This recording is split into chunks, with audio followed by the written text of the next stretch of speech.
நேர்களுக்கு வணக்கம். தமிழக வெற்றி கழகத்தினுடைய பிரச்சார கூட்டம், அதாவது மக்கள் சந்திப்புன்னு சொல்லி பிரச்சார கூட்டத்தில் கரூர் மாவட்டத்தில் நடந்த அந்த மக்கள் சந்திப்பில் கிட்டத்தட்ட 41 பேர் உயிரிழந்திருக்காங்க. இதன் பின்னணியில் மிக பெரும் அரசியல் நடைபெற்று கொண்டிருக்கிறது. நீங்கள் நினைக்கிற மாதிரி சமூக வலைதளங்களில் மெச்சூரிட்டி இல்லாமல் அந்த சீமான் அவர்கள் மீது நமக்கே எல்லாருக்குமே என்ன சொல்கிறது, அவருடைய ஆதரவாளர்கள் தவிர 1000 விமர்சனங்கள் இருக்கும். ஆனால் அவர் சொன்னது போல் அந்த டிவிகே கொள்கை என்ன, டிவிகே என்ன கோட்பாடு, தளபதி அவ்வளோதான் அந்த கூட்டம், அவ்வளோதான் அந்த ரசிகர் கூட்டத்தோட விஷயம் அப்படிங்கிறத இந்த கூட்டத்தில் புரிஞ்சுக்க முடிஞ்சுது. ஏன் அப்படின்னா, விஜய் அவர்கள் நம்ம ஒரு 3 நிமிஷம் வீடியோ ஒன்று, 3 நிமிஷம் இல்லை 30 செகண்டாக எவ்வளோ தெரியல, அந்த வீடியோ ஒன்று வெளியிட்டிருக்காரு. 3 நாட்கள் கழித்து வெளியிட்டிருக்காரு. அந்த வீடியோவில் கிஞ்சித்தும் அவர் நம்மளை பார்க்க கிட்டத்தட்ட 41 உயிர்கள் பலியாகியிருக்கு. அதில் 9 குழந்தைகள். அந்த நேரத்தில் எப்படி துடிச்சிருப்பாங்க. இப்படி ஒரு கொடூரத்தை நம்ம கொடுத்துட்டோமே, நமக்கு தலைமை பண்பு இருக்கா? நம்ம நோக்கி வர்ற கூட்டத்தை கண்ட்ரோல் பண்ணக்கூடிய, நம்ம கட்டுப்பாட்டில் வைக்கக்கூடிய ஒரு தலைமை பண்பு இல்லாமல் இருக்கமே, நமக்கு இந்த அரசியல் சரியாகுமா? நம்ம தமிழ்நாட்டுக்கே தலைவரா அப்படின்னு அவர் சிந்திச்சாரான்னு எனக்கு தெரியல. நான் ஒருவேளை அந்த இடத்துல இருந்திருந்தா, நம்ம ஒரு கூட்டத்தை கூட்டிருக்கோம் அப்படின்னா நம்ம தான் பொறுப்பு. நம்ம அங்கே வந்திருக்கக்கூடிய மக்களுக்கு தேவை அடிப்படை வசதியான உணவு, தண்ணீர், அந்த பாத்ரூம் போவதற்கான அந்த பேசிக் வசதிகளை கொடுத்துருப்போம். அங்கே இருந்த யாருக்குமே அந்த வசதி இல்லை. இது எல்லாம் தாண்டி ஒரு மனிதன் உயிர் வாழ தேவையான மூச்சு விட முடியல. கிட்டத்தட்ட அங்கே 5 மணி, கரூரில் 5 மணிக்கு பிறகு காட்சிகளே மாறுச்சு. மூச்சு விட முடியல, துடிக்கிறாங்க. இவர் என்னன்னா மேடம் மேலே ஏறி கை காட்டிட்டு இருக்காரு. யாருக்கு காட்டிட்டு இருக்காருன்னு தெரியல. துடிக்கிறீங்களே எல்லாம், நல்லா துடிங்க. அந்த படத்துல எல்லாம் வரும் தெரியுமா, ஒரு சமீபத்தில் எல்லாரும் ட்ரோல் பண்ணும்போது அது போட்டாங்க. எனக்கு என்ன படம் என்ன எதுன்னு ஸ்ட்ரைக் ஆகல. அப்புறமா நான் போய் பார்த்தா தான் தெரியுது, அவர் ஒரு கோரமான ஒரு வில்லனாக எஸ்ஜே சூர்யா நடிச்சிருக்காரு. மக்கள் கஷ்டப்படுறதை பார்த்து சிரிக்கிற மாதிரி ஒரு கேரக்டரில் அந்த படத்தில் நடிச்சிருக்காரு. அதே கேரக்டரில் நான் விஜய் அவர்களை நினைக்கிறேன். அவருடைய செயல்பாடுகள் அப்படி தான் இருக்குது. அந்த கரூரில் இந்த கொடூரமான சம்பவம் முடிஞ்சு போகும்போது தனி விமானத்தில் போகிறாரு இல்லையா, அங்கே விமான நிலையத்தில் போய் ஊழியர்கள் இருப்பாங்க இல்லையா, அவங்க செல்ஃபி எடுக்கிறாங்க. அதுக்கு அழகாக சிரிச்சுட்டு போஸ்ட் கொடுக்குறாரே. அப்போ அவருக்கு என்ன மனசில் என்ன வழி வேதனைகள் இருக்குது? நம்மளால் அந்த செகண்டில் சிரிக்க முடியுமா? அந்த விஷுவலில் அந்த நியூஸில் பார்த்த நமக்கே இப்படி இருக்குன்னா, நேரில் அந்த கொடூரத்தை பார்த்துட்டு வந்த விஜய் அவர்களுக்கு எந்த மாதிரியான ஒரு மனநிலை இருந்திருந்தால் அவர் இந்த மாதிரியான செயலில் ஈடுபட்டிருப்பாரா? ஒரு தப்பிச்சோம் பொழைச்சோன்னு போயிட்டு ஓடிட்டு இன்னைக்கு வீடியோவில் நாங்கள் இருக்க தான் நினச்சேன், நான் திரும்பி வர நினச்சேன் அப்படின்னு சொல்லியிருக்காரு. அப்போ அவர் முதல்ல இங்கே இருக்கணும், இந்த மக்களை காப்பாற்றணுன்ற நினைப்ப அவருக்கு சுத்தமாக வரலைங்கிறது இந்த ஸ்டேட்மெண்ட்லேருந்தே எடுத்துக்கலாம். நான் திரும்பி வரணும்னு நினச்சேன் அப்படின்னா, துடிக்கிறாங்களே, உயிர் போதே, ஆம்புலன்ஸ் வருதே, நம்ம இருந்து ஒரு தலைவனாக அந்த கூட்டத்துக்கு வந்த மக்களை காப்பாற்றணுன்ற எண்ணம் அவருக்கு வரலை. இதுலேருந்தே புரிஞ்சுக்கலாம் அவருடைய செயல்பாடு என்ன, அவருடைய எண்ணம் என்ன. அவர் ஒரு தலைமை பண்புக்கான ஒரு நபரா, அன்ஃபிட் அப்படிங்கிறத அதுலேருந்தே எடுத்துக்கலாம். நம்மளை பார்க்க வராங்க 8:45. முதல்ல இந்த கேள்வியை 1000 வாட்டி நானே கேட்டேன். 8:45க்கு நாமக்கல் பாயிண்ட்ல பேசுறேன்னு சொன்ன விஜய் 8:45க்கு எதுக்காக சென்னையிலேருந்து கிளம்புறாரு? அப்படி என்ன முக்கியமான வேலை உங்களுக்கு? இல்லை அன்னைக்கும் அமித்ஷா அவர்களோட பேசிட்டு இருந்தீங்களா? என்ன காலதாமதமாக போகலாம், எங்கேருந்து எந்த ஸ்பாட்டுக்கு எப்படி போகலாம், நம்ம போகிறோம் அப்படின்னா நம்ம இயற்கையாக நம்ம நாமக்கல்லேருந்தே ஒரு 10,000 பேர் கூட்டிகிட்டு போகிற ஒரு க்ரௌட் செட்டப் எப்படி பண்ணுறது? நம்மளுடைய கட்சியில் தொண்டர்கள் இல்லை, ரசிகர்கள் தான் இருக்காங்க. அவங்கள முன்னாடி ஒரு வாட்ஸ்அப் குழு ஒன்று வச்சுக்கிட்டு முன்னாடி ஒரு 10 பேர் பைக்கு காருன்னு போட்டு அவங்கள ஸ்லோவாக போக வச்சு, அவங்களுக்கு முன்னாடி 10,000 பேர் நடக்க வச்சு, 5000 பேர் நடக்க வச்சு, இந்த க்ரௌடு நாமக்கல்லேருந்து நம்ம கரூர் வகை இத்தனை மணி நேரம் ஆயிடணும். சட்டை கரெக்டாக 6 மணிக்கு சம்பளம் முடிஞ்சு எல்லாம் வெளியில் வரணும். ஸ்கூல் பிள்ளைங்க, காலேஜ் பிள்ளைங்க எல்லாம் சாட்டர்டே சண்டே லீவு வெளியில் நிற்கணும் கூட்டத்துக்குள்ள, க்ரௌடில். இதுதான் ஒரு தலைமை பண்பா? நான் இந்த வீடியோனுடைய முடிவில் ஒரு வீடியோ உங்களுக்கு போஸ்ட் பண்ணுறேன். அதை ஷார்ட்ஸாகவும் போஸ்ட் பண்ணுறேன். தயவு செஞ்சு அதை பாருங்கள். ஒரு பேட்டியில் அவர் சொல்லியிருக்காரு, சினிமாவில் நடிக்க நான் இருக்கும்போது அது பல இயக்குனர்கள், ப்ரொடியூசர்ஸ் கூட இதை சொல்லியிருக்காங்க. விஜய் அவர்கள் மாதிரி பஞ்சுவாலிட்டியை யாராலையுமே கீப் அப் பண்ண முடியாது. ஏன்னா விஜய் அவர்கள் 7 மணிக்கு ஷூட்டுன்னு சொல்கிறோமா, 6:50க்கு அவர் அங்கே இருப்பார். ஷூட் வந்து நம்ம லேட்டாக போகிறோமோ இல்லையோ 6:50க்கு அவர் ஸ்பாட்டில் இருப்பார். ஒரு நாள் கூட அவர் லேட்டாக வந்தது கிடையாது. ஒரு டைரக்டராக நான் வந்து விஜய் அவர்களுக்கு முன்னாடி போய் நான் நிற்கணும்னு நினைப்பேன். ஒரு நாள் கூட என்னால் அது முடிஞ்சது கிடையாது. அவ்வளோ பஞ்சுவாலிட்டியாக இருப்பார். அப்போது சினிமாவில் காசு வாங்குறதுக்கு பஞ்சுவாலிட்டியாக நிற்கிறீங்கல்ல, அரசியலுக்கு வந்து உங்களை நம்பி உயிரை கொடுத்து வந்து நின்ன அந்த மக்களுக்கு வர தெரியாது. 6 மணி நேரம் லேட்டாக வருவீங்களா? தூங்கி எழுந்து சாகசமாக வருவீங்களா? இல்லை என்ன பண்ணிட்டு வந்தீங்க? புரியலை. ஏன் 8:45க்கு வீட்டிலேருந்து கிளம்புனீங்க? ஏன் 6 மணி நேரம் லேட்? அதுக்கு பதில் வந்திருக்கு அது வரைக்கும் தாவே காட்டுருந்து. அங்கே கூடியிருந்த மக்கள் 7 மணி நேரமா 8 மணி நேரமா தண்ணி இல்லாமல் சோறு இல்லாமல் மூச்சுட முடியாமல் வெயிலில் தவிக்கிறாங்களே. அவங்களுக்கு ஒரு தண்ணி பாட்டிலாவது உங்கள் பொறுப்பாளர்கள் ஏற்பாடு பண்ணி கொடுத்தாங்களா? கரூர் மாவட்ட பொறுப்பாளர்களுடைய லிஸ்ட்டை வெளியிடுங்க. எத்தனை பொறுப்பாளர்கள் இருக்காங்க? எத்தனை பொறுப்பாளர்கள் களத்தில் இறங்கி வேலை செஞ்சாங்க? எங்க அதுக்கு இதுக்குன்னு ஃபுட்டேஜ் கொடுத்து காசை கொடுத்து எல்லாத்தையும் போட விடுறீங்களே. உங்கள் பொறுப்பாளர்கள் என்னென்ன வேலை செஞ்சாங்க? மக்களுக்கு எத்தனை பாட்டில் தண்ணி கொடுத்தாங்க? உங்கள் வழக்கறிஞர் பொய்யா போய் கோர்ட்டில் பேசியிருக்காரு, நாங்கள் தண்ணி கொடுத்தோம் உணவு கொடுத்தோம்லாம் சொல்லி. என் ஃபுட்டேஜை வெளியிடுங்க பார்ப்போம். தான் எல்லாம் நீங்கள் கொடுத்தீங்கல்ல, ஃபுட்டேஜை வெளியிடுங்க. எத்தனை கரூர் மாவட்டத்தில் எத்தனை பொறுப்பாளர்கள், எத்தனை செயல் வீரர்கள், அவங்க என்னெல்லாம் பண்ணாங்க, அங்கே 7 மணி நேரமாக காத்திருந்த மக்களுக்கு என்னெல்லாம் பண்ணாங்க வெளியிடுங்க.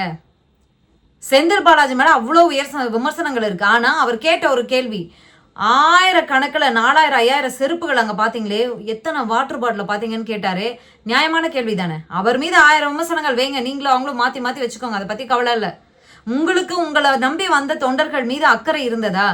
தண்ணி கொடுத்தீங்களா? நான் திரும்ப திரும்ப சொல்கிறேன், அந்த புரியணுன்ற அந்த மக்களுக்காக சொல்கிறேன். விஜய் அவர்களுடைய பிறந்த நாள் அன்று ரசிகர்கள் தொண்டர்கள் போய் வீட்டு வாசலில் காத்திருக்காங்க, நிற்கிறாங்க, உட்காராங்க, முடியாமல் படுத்தே விட்டாங்க பல மணி நேரமா. அவருடைய கார் வெளியில போது விஜய் வெளியில போறாரு. அந்த கார்ல கண்ணாடியை இறக்கி பாய் கூட சொல்லலை. ஒரு சொட்டு தண்ணீர் கொடுக்கல காலையிலேருந்து அங்கே தவிச்சு கிடக்குறவங்களுக்கு. இதுதான் விஜய் அவர்கள். இதை புரிஞ்சுக்கோங்க. நீங்க போய் சாகுறதும் அவங்க பிஞ்சு குழந்தைகளையும் கூட்டு போய் இப்படிலாம் அவங்களுக்கு சித்திரவதையை கொடுக்காதீங்கிறது தான் நம்மளுடைய வேண்டுகோளா இருக்கு. தலைமை பண்பற்றவர் விஜய் அப்படிங்கிறதுக்கு 1000 உதாரணம் இருக்கு. 4-5 மக்கள் சந்திப்புகளை நான் நடத்தினேன், எதுலையுமே இப்படி ஒரு சம்பவம் நடக்கல. கரூர்ல மட்டும் ஏன் நடந்தது? கரூர்ல மட்டும் நடக்க என்ன காரணம்? மக்களுக்கு உண்மை தெரியும். வெளியில வரும் டயலாக்கெல்லாம் பேசுனீங்களே. உங்களுடைய ஒவ்வொரு மக்கள் சந்திப்புலையும் ஒவ்வொரு கூட்டத்திலையும் மரத்தில் தொங்கினாங்க, கரண்ட் கம்பத்தில் தொங்கினாங்க, எல்லாம் பண்ணாங்களே. அவங்கள திருத்ததற்கு என்ன நடவடிக்கை எடுத்தீங்க? உங்கள் கட்சியினுடைய செயல் வீரர்கள் என்ன செஞ்சாங்க? இதை தாண்டி நீங்கள் தெருக்களில் இறங்கி அந்த கேரவனில் போய் நிற்கும் போது அங்கேயும் ஒரு கூட்ட நெரிசல் ஆகுது, எல்லாம் தொங்குறாங்க, விழுகிறாங்க, மயக்கடிச்சு மருத்துவமனையில் சேர்க்குறாங்க. முதல் மக்கள் சந்திப்பிலே பார்த்துட்டீங்களே, 2வது 3வது 4வது 5வதும் நடந்துருச்சு. அப்போ என்ன நடவடிக்கை எடுத்தீங்க? இதை மாற்றுவதற்கு என்ன நடவடிக்கை நீங்கள் எடுத்தீங்க? எதையுமே எடுக்கலைல்ல. அப்போ அது உங்கள் ஃபெயிலியர் தானே. உங்கள் தலைமை பண்பு இல்லாத புத்தியை காட்டுதுலங்க. எந்த மூஞ்சை வச்சுக்கிட்டு உட்காந்து பேசுகிறீங்க? எந்த மூஞ்சை வச்சுட்டு அந்த மக்களை பாதுகாக்க போவீங்க, பார்க்க போவீங்க? பாஜகவனுடைய சதி வலையில் சிக்க போகிறார் விஜய் அவர்கள்ன்ற ஒரு செய்தி தொடர்ந்து 2 நாட்களாக அடிபடுகிறது. அதை தான் பார்த்துட்ருக்கோம். என்ன அப்படின்னா, கூட்டணியில் மாற்றங்களை செய்ய பாஜக முடிவு செய்திருக்கிறது. விஜய் அவர்களை இதை வந்து இந்த 41 உயிர் பலியாகி இருக்கிறது. இதை வந்து திமுக வந்து உங்களை வந்து நடவடிக்கை எடுத்தாங்கன்னா கைது பண்ணக்கூட வாய்ப்பு இருக்குது அப்படிங்கிற ஒரு மிரட்டல்களை எல்லாம் ஃபோன் மூலியமாக பேசி விஜய் அவர்களை அச்சத்துக்கு உள்ளே கொண்டு போய், நாங்கள் உங்களுக்கு ஆதரவாக இருக்கோம், உங்களுக்கு வைப்பிரிவு பாதுகாப்பு பத்தாது, ஏன்னா அந்த 41 உயிர்கள் பலியான அந்த கூட்டத்திலேருந்து சிக்கி சின்னாவனமாகி அவ்வளோ அடிபட்டு மிதிப்பட்டு உயிர் பழச்சி வந்திருக்காரு இல்லையா விஜய் அவர்கள். அதனால் அந்த வைப்பிரிவு பாதுகாப்பு போதாது. அதனால் மத்திய அரசு பாதுகாப்பை 2 மடங்காக அதிகரிக்க அமித்ஷா அவர்கள் உத்தரவிட்டிருக்கிறார். விஜய் அவர்களுக்கு கிட்ட பேசின பிறகு, அதாவது கொள்கை எதிரியோட தோளோடு தோல் சாய்ந்து விட்டது தாவேகா. இதை தான் நம்ம பார்க்கணும். அமித்ஷா அவர்களோட ஆறுதலாக சாஞ்சு விட்டார் விஜய் அவர்கள். இப்போ அமித்ஷா அவர்களுடைய மகுடிக்கு ஆடுகிற பாம்பு போல அவருடைய கட்டுப்பாடில் இருக்கிறார் 2 நாட்களாக. அவர் உத்தரவிட்ட பிறகுதான் இந்த வீடியோவுமே அவர் வெளியிட்டிருக்கார் அப்படிங்கிற தகவல் எல்லாமே கிடச்சிருக்கு. மக்கள் தான் இதில் வந்து மக்கள் தான் ஏமாளிகள். இன்னுமே வந்து சமூக வலைதளங்களில் we stand with TVK, we stand with Vijay அப்படிங்கிறவங்களாம் பார்த்தா என்ன சொல்கிறதுனே தெரியல. ஒரு சிலர் வந்து உறுப்பினர் அட்டையெல்லாம் கிழிச்சு போட்டு சமூக வலைதளங்களில் வீடியோ வெளியிட்டு விஜயர்களை திட்டுற அதெல்லாம் பார்த்தோம். நம்ம யாரையும் தாக்கணும் திட்டணுங்கிறதுலாம் நமக்கு என்ன கிடையாது.